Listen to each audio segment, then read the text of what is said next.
안녕하십니까. 일거영득 최영득 원장입니다. YDTI 이 전국대 자소 10개 학교 중에 이제 중간 6번째 학교로 지나갑니다. 그리고 딱 위치도 중간에 있는 천안부기고등학교 한번 오픈해 봅니다. 천안부기고등학교는요 중간에 있는 만큼 되게 특이한 위치를 차지하고 있는데요. 뭐냐면 전국 단위 자사고의 인기의 흐름을 그대로 보여주는 학교다라는 거예요. 재밌죠? 이게 그대로 보여주는 게 무엇인가 이제 안내 드릴 텐데요. 그 전에 한 가지. 천안부기고등학교의 데이터는 그대로 보시면 안 되고요. 약간의 트릭이 숨어 있습니다. 제가 보여드린 트릭도 있고요. 실제로 데이터상 트릭도 있습니다. 요거 잘 보시는 게 중요합니다. 속지 마세요. 자, 전국 단위 자사고 특징을 딱 보면서 천안부기고다라고 하면요. 서울에서도 여기까지는 내려올 수 있겠어. 부산이나 이 경남 전남 지역에서도 경북 전 지역에서도 여기까지 올라갈 수 있지라고 생각하는 참 애매한 지역입니다. 이 애매한 느낌 때문에 이 전국 단위 자사고에 대한 인지도가 높아지면 엄청나게 경쟁률이 지금처럼 높아지고요. 전국 단위 자사고의 인지도가 낮아지면 2019년처럼 미달이 나는 경우가 생긴다 이거죠. 그런데 최근에는 상승입니다. 올해도 아마 조금 더 상승할 가능성이 상당히 높습니다. 그만큼 인기 있는 학교이고요. 재단도 하나재단인 만큼 특이점이 있지만 특히 유명한 거 교정이 10만 평입니다. 네, 저도 한번 가봤는데요.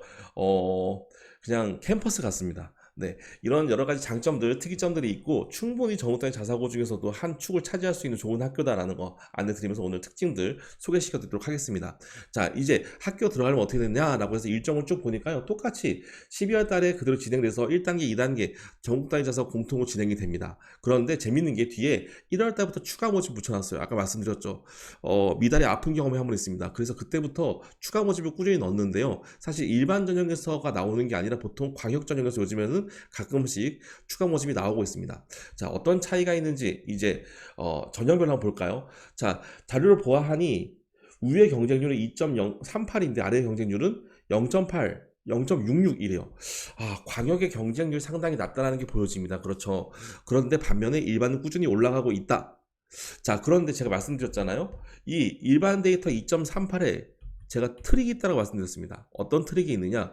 사실 2.38이라고 하면 다른 학교 같은 경우에는 2대1의 경쟁률로 첫 번째 내신에서 변별력이 있다라는 겁니다. 한마디로 일반에서 136명을 뽑으니까 272명 정도의 인원이 붙고 나머지 50명 정도뿐이 안 떨어졌을 경우가 생겼을 텐데 이 천안부기고는 독특하게 유일하게 고구마처럼 답답하게 1단계 출결에 교과까지 더한 게 2배수가 아니라 1.5배수입니다. 그래서 상당히 많은 친구를 떨어뜨리죠. 반대로 면접은 오히려 조금 더 용이한 게 생기겠죠. 그렇죠. 이런 특징이 생긴다 인 겁니다. 그런데 이런 답답함과 다르게 조금 시원스러운 부분도 있어요. 무엇이냐면 이런 문구가 붙습니다. 자,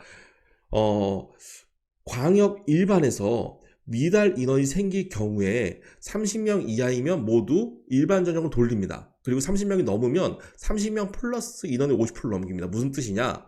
자, 지금 보니까요. 광역이 137명을 뽑아야 되는데 지원자가 90명뿐이 안 됐어요. 그러니까 47석이 미달이 생기잖아요. 그러면 47석 중에 30석 빼고 나머지를 하면 8명이 되겠네요. 2분의 1로 나누면. 그래서 총 38명이 일반 전형으로 넘어가고요. 그러면 나머지 9석은 어떻게 되냐? 네, 아까 말씀드렸죠. 추가 모집을 한다. 자, 그러고 나니까 생각해보면 실제로 2.38이 아니라 1.86 정도의 경쟁률뿐이 안 된다는 거죠. 물론 1차에 2대0이 2대1이 아니라 1.5대 1이기 때문에 일부 탈락하긴 하지만 그렇지만 경쟁률이 우리가 보는 것처럼 우와 싶게 높지는 않다라는 사이다적인 요소도 있다라는 겁니다. 그래서 여기에 경쟁률 잘 보실 필요가 있습니다. 이번엔 어느 정도 될까요? 한번 가늠해 보시기 바라고요. 자, 내신에서도 특이점을 하나 갖고 오는 게 있는데요. 무엇이냐면 사회교과 군, 예체능 교과 군에 제대로 반영합니다.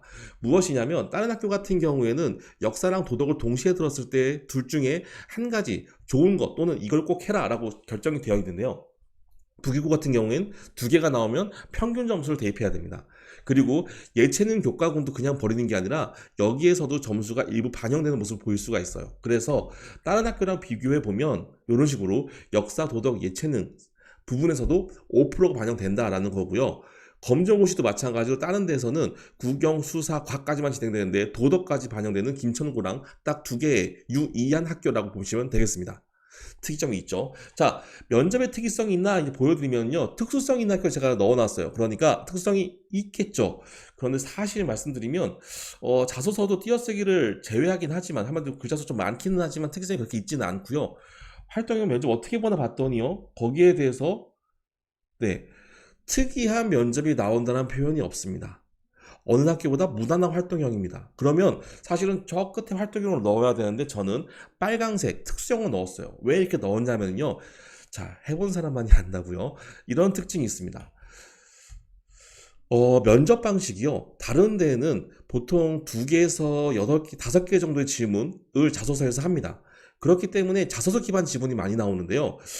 북일고 같은 경우에는요, 보통 6개에서 8개 질문이 나와요. 그러면서 디테일하게 학교 생활 기록부 내에 있는 내용에 대한 질문도 나옵니다. 그런데 이 내용이 그냥 일반적인 부분들이 아니라 이 내용의 의미를 알고 있는지, 자기가 왜 선택했는지에 대한 이유를 알고 있는지, 논리적으로 정확하게 이론을 알고 있는지를 물어보기 때문에 조금 더 깊은 공부가 필요합니다. 그래서 제가 처음에 특수형으로 빼놓은 이유가 대부분의 특수형의 학교들은 별도의 공부를 해야 된다는 의미를 놔뒀거든요. 그래서 이 부분은 일반 자소서 학생부의 활동형 면접과는 조금 다르게 학생부를 꼼꼼히 챙겨야 하는 약간 특수한 과정이 필요하다라는 의미에서 넣어놨습니다. 그래서 혹시 이 설명을 안 들으신다면 데이터가 잘못됐네 혹은 뭘 한다는 거지? 이런 물음표가 생길 수 있습니다. 주의하세요. 자, 이제 입학에 대한 2가지에 대한 내용 말씀드렸고요. 들어가선 어떤 학교지? 라고 말씀드리자면 굉장히 안정적인 학교입니다. 천안부기고등학교는요, 하늘고등학교와 광양제철고와 함께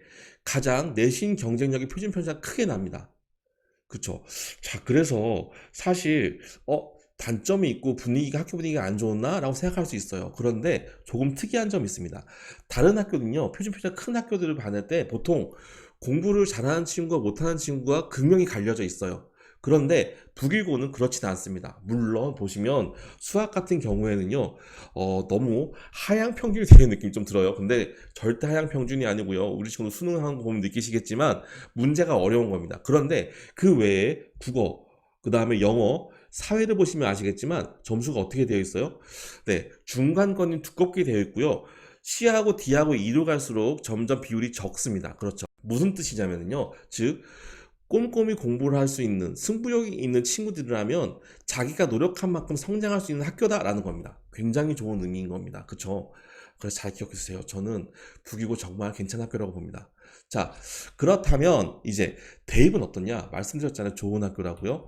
자, 수시형 학교인데요. 수시형 20%, 저게 나쁜 거가 좋은 거 헷갈리시겠죠? YDTI에서 수시형과 정시형의 비율이 적게 가운으로 나타나는 것은 정시도 되고 수시도 된다는 소리입니다. 데이터 보시니까요. 천안부기고 같은 경우에 서울대를 20명 보냈는데 수시 12명, 정시 8명 비슷하게 보냈다는 거죠. 그러고서는 학교 소개 자료를 보니까요. 소개 자료에서도요. 이렇게 멋있게 수시와 정시를 꽉 잡는 프로그램이라고 소개가 되어 있어요. 입시에 엄청나게 신경 쓴다는 거죠. 그래서 저는 천안부기고 같은 경우에 내가 외대부고를 가기엔 수시랑 정시 둘 다를 하고 싶지만 너무 부담스러워 라고 하면 조금은 안정적으로 북일고는 어떤가 라고 눈을 돌린다면 굉장히 좋은 결과물을 갖고 올 수 있다라고 이야기를 항상 드립니다.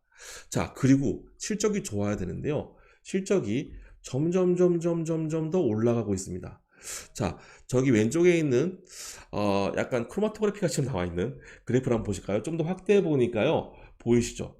서울대 평균, 고대 평균, 연대 평균, 성가대 평균이 등급 몇이 가는지 보신다면 정말 매력적이라는 게 다시 한번 느껴지실 겁니다. 아셨죠? 자, 천안북일고등학교요. 사실 자사고의 인기가 떨어졌을 때도 제 생각에는 저기 왜 미달이 나지? 하는 학교였어요. 그런데 이제는요, 사실 들어가기 부담스럽게 어려운 학교일 수도 있지만 이제는 들어간다면 정말로 얻을 것들이 많고 우리 친구들이 열심히 하는 만큼 도움이 되는 학교다라는 거 다시 한번 말씀드립니다. 한번 도전해보세요. 모두 화이팅입니다.